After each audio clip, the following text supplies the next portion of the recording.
Hello and welcome to Couples in Business live Q&A with Mike and Lisa from Echo You.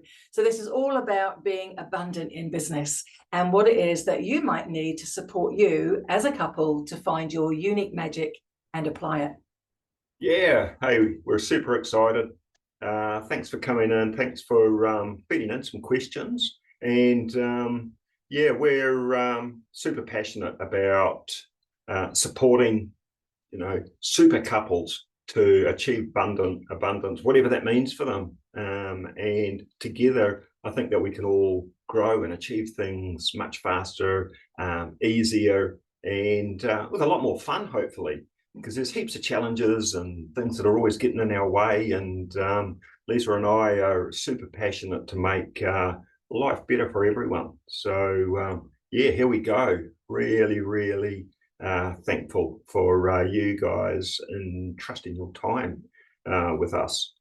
We don't have all the answers, but together we can thrash things around, and we've lived through quite a few things, as you can see from all these wrinkles and stuff like that, grey hair. So yeah, learnt a lot, wanting to share a lot. So reach out, don't be scared.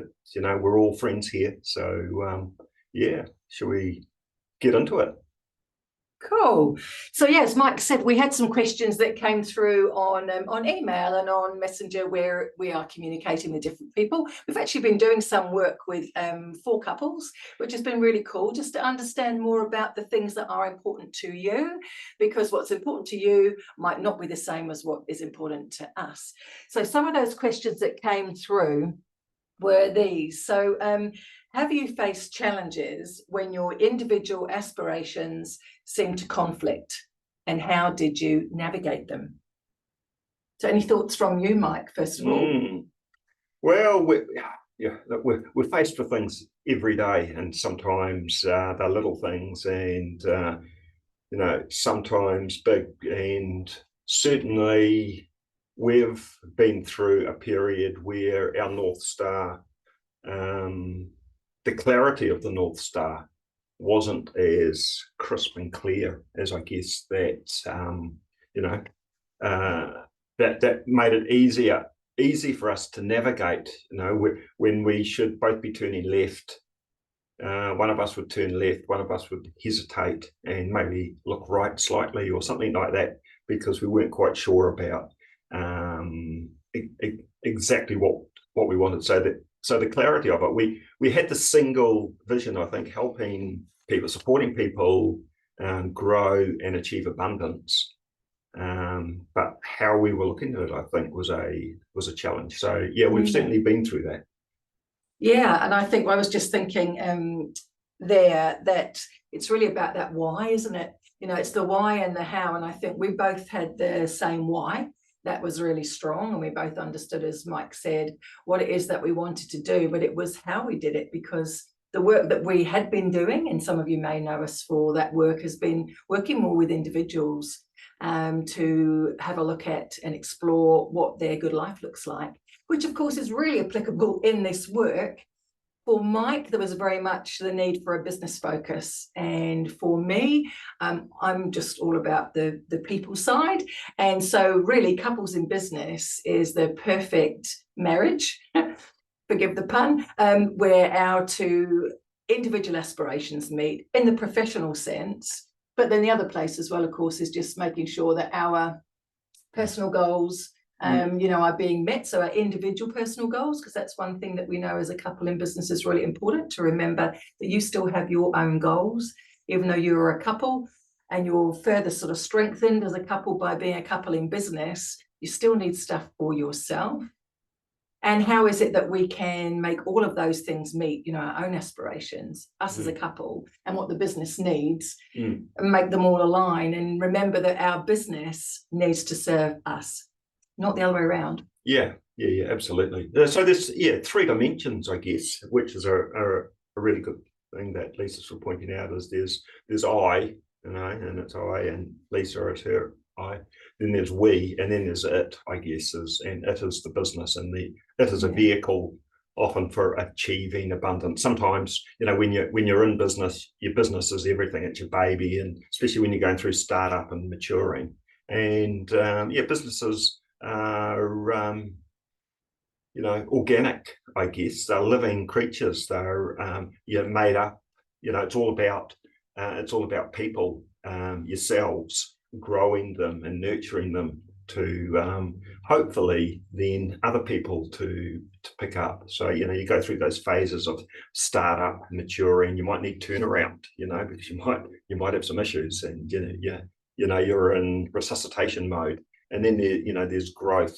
And so I don't know where you are, but there's certain things, and you focus on certain different things, but you still got to make sure that whatever phase you're in, you've got the I and the we, and you've got that it, and that.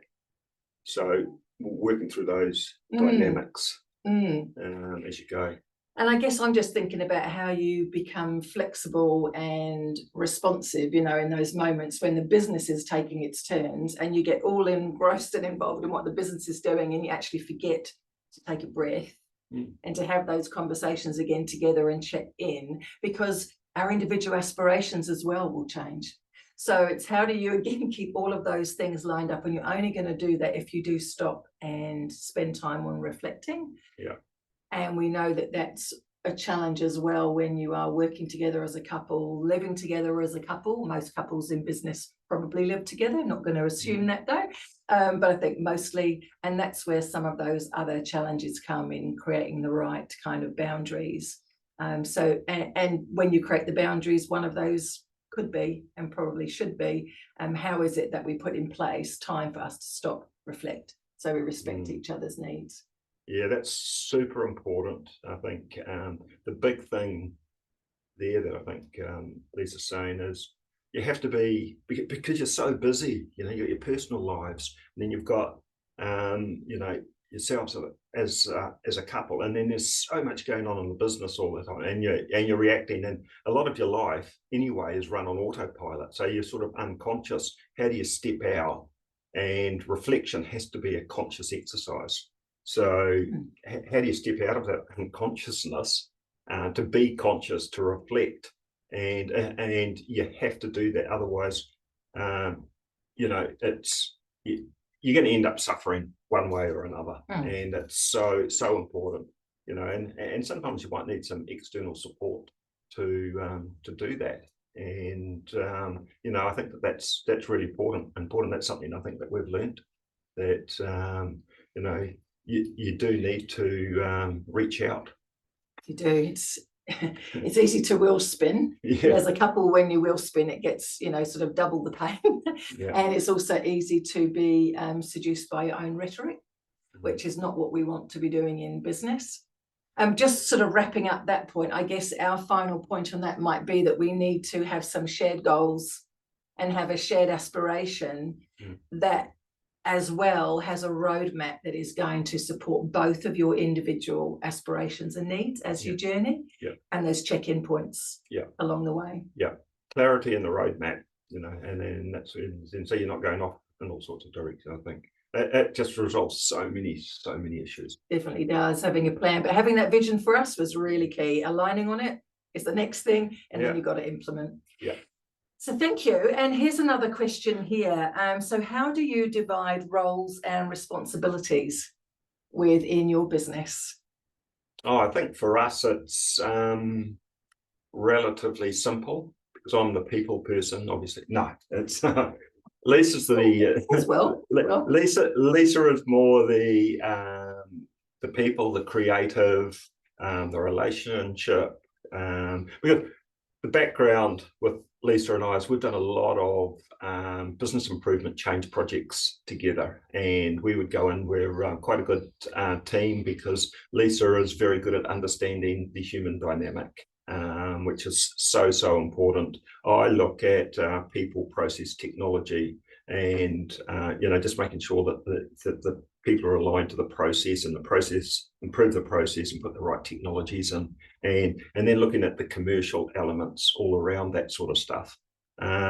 So it's sort of a more delineated with us. It's easy. Lisa gravitates to certain things and I gravitate to certain things, and there's only a small sort of crossover between us, Yeah. I guess. Yeah, I think that having that understanding of what the skills are that we bring and then seeing how we can leverage them is definitely what we have done. And though I guess it probably made it easier for us coming into this business, which we've also had for 10 years, which is another version of a business that Mike actually created originally, Echo. So this has been, you know, several iterations down the track when I came and joined Mike in this business. But, you know, we'd already worked together as well. So I think that really helps.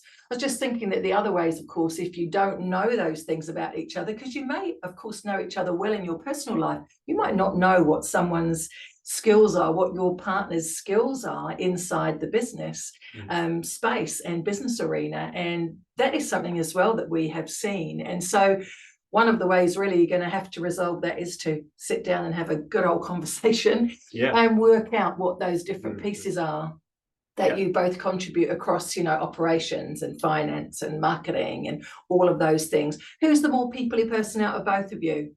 Out of both of you, is it, you know, one or the other, or are you both the same? And what does it mean for you? And I had to smile earlier, which was really quite lovely when Mike said, I'm always the person that understands, you know, people dynamics and human dynamics. That doesn't always make it easier for me in relationship to Mike. And I'll tell you a story in a while as well around some things that, you know, I've done there that have not been necessarily great. But just picking up on that is, we're assuming that you're in business already. So there are certain things that need to be done. And if both of you like doing stuff and are good at doing stuff over here, and there's stuff over here that needs to be done, but neither of you like it or can do it, you need to at least understand that, and you can't ignore them, because a lot of things don't go away. If you don't like admin, if you don't like the finance, well, then you have to get, you know, a good accountant. You have to make sure that you've got, you know, a good lawyer to look over agreements and things like that. If you don't like doing social media stuff, then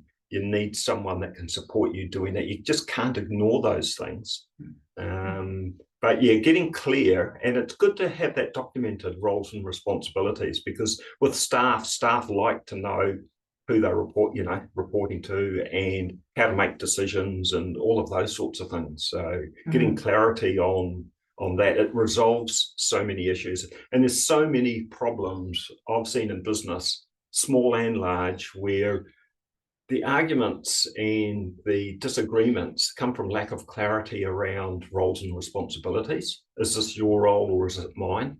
You know, and if you both think it's your role, that can be an issue. And then if both of you think it's not your role, that's another issue. Yeah. So getting really clear on that and agreeing that is important. Yeah.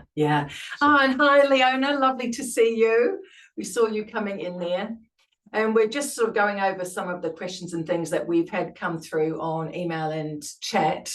And I was just thinking that, you know, that's the thing too. We've worked with a number of businesses, you know, in the past, and some of those being, you know, family owned and couples as well. And that's a whole nother dynamic. And it's not something that we're not probably ever going to talk about, but we're probably just focusing more on that couple space. But, you know, these things are true for us, no matter what we are doing in our business, even if you are a solopreneur as well in your business. You know, this is really important for you to be thinking about the roles that you take, because even though you are the owner in the business, there might be specific roles that really you shouldn't be. Some responsibilities, really important to spend some time deciding who's doing what, when, and with which part of your team. If you have a team, because like Mike said, that decision-making process that you are supporting your teams to understand is really important for them, and becomes really hard when both of you are owners of the business. Sometimes people might have a better relationship with one of you than the other, and they might automatically default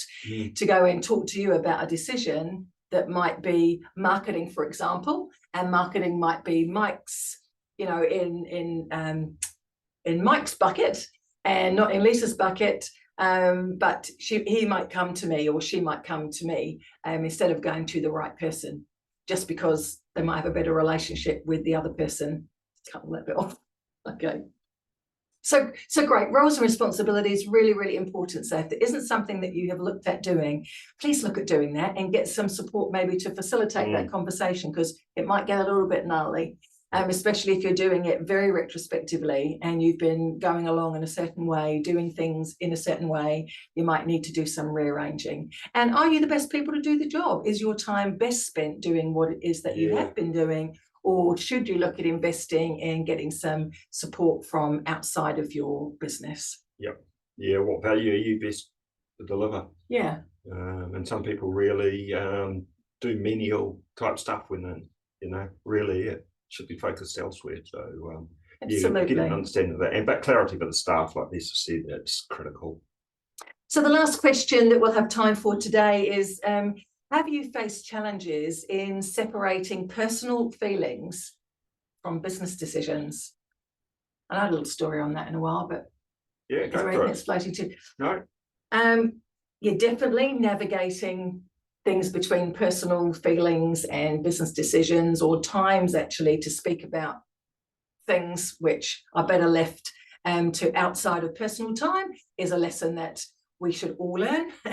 And you can learn from me and take it from me that you do not, when you're out on a romantic dinner, start to talk about business things, whether it's your own business or your partner's other business, whatever it is for you. You really need to understand how you can compartmentalize your feelings and find the appropriate times to talk about things in the right space.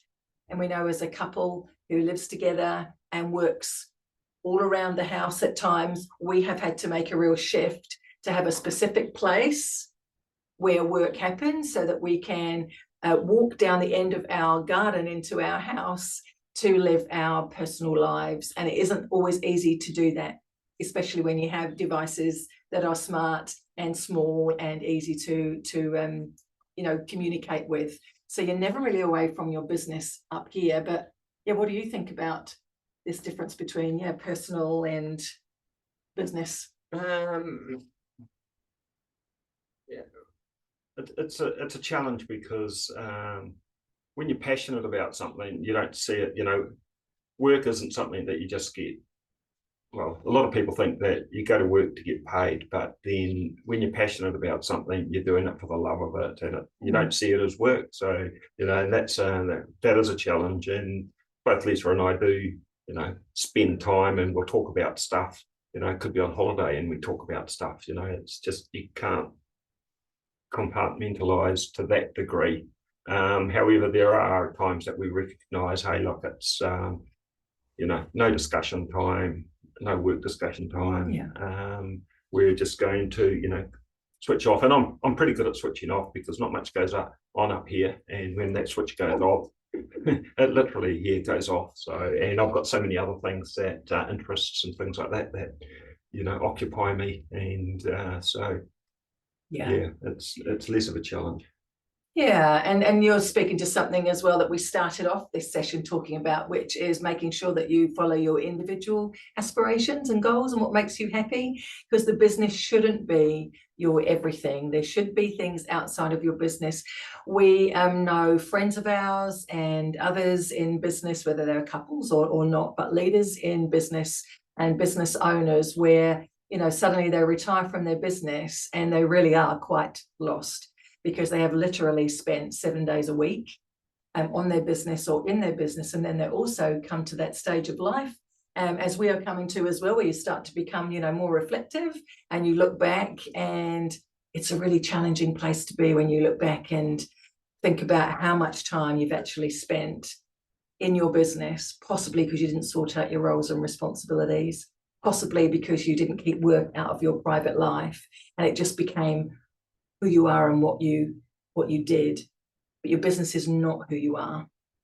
You are who you are, and your business needs to serve you. And as a couple in business, that is even more important as well, because there are two of you and your two aspirations personally that you want to keep aligned, as well as keeping enough passion and drive and momentum and energy for your business. So taking care of ourselves is really, really important. Good. Thanks so Thank you much. so much. It was great to hang out with you, and we look forward to hosting our next Q&A session. So see you when we're looking at you, and we'll just sign off with never stop believing in yourself and in unity and Yeah. success. Thanks. From us, Lisa and Mike. See you soon.